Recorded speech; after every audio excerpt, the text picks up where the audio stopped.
Look at those eyes, that tiny body, shivering alone in the dark. He was crying, but nobody was coming. He was completely alone, no mother, no shelter, just a tiny fox against an entire cold night. That leg, that tiny broken leg, told me everything I needed to know. But watch this. He fell and got back up every single time.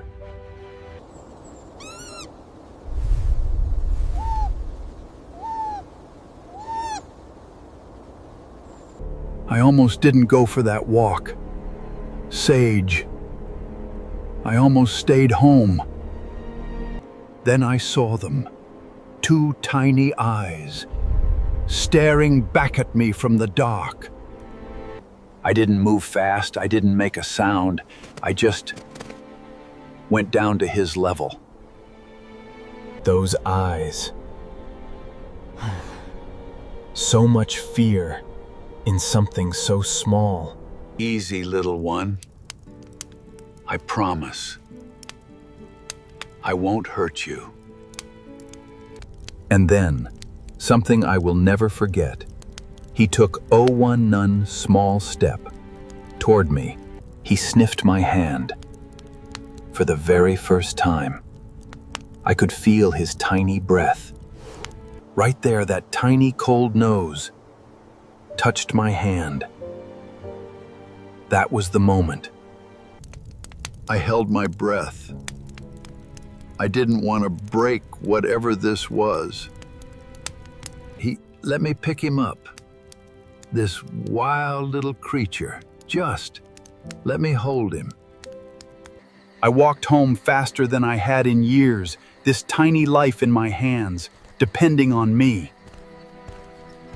And look at this, those terrified eyes. Slowly starting to calm. Home. The moment that warm light hit him, those enormous eyes went wide. He had never felt warmth like this. I put him down on the softest blanket I had, and he just sank into it, like he had been waiting for this his whole short life. The leg was bad, but not broken. He had a chance. He let me wrap it, he didn't fight me, and he just watched my hands with those big eyes, trusting me completely. First things first, he needed food. I put down the only thing I had, warm milk. And he drank. Oh, how he drank, like this was the best thing he had ever tasted. I am not ashamed to say, I cried, watching this tiny thing finally eat. And then he sneezed, the most ridiculous little sneeze you ever heard, and I laughed for the first time in months. Look at him, just look at him. Curled up, warm, full, safe. I sat beside him for hours. I didn't want to miss a moment.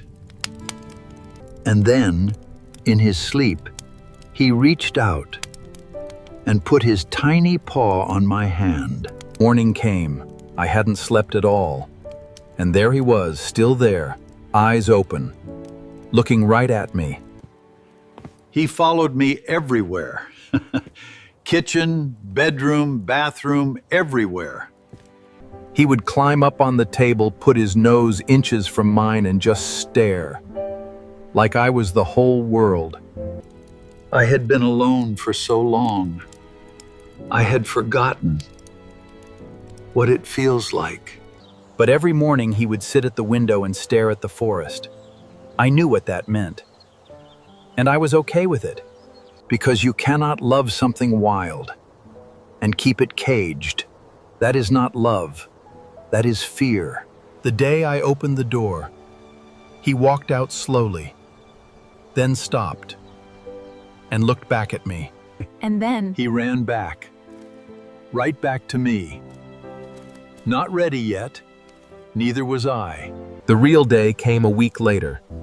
He walked to the door, then turned and licked my cheek, just once. And then he walked into the forest where he belonged.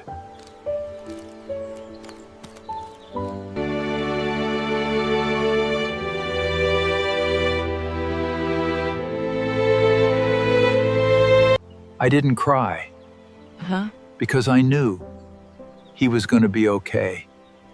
We both were. That night, I sat on the porch and at the edge of the forest. If this touched your heart, like, share, comment, and subscribe. More stories are coming.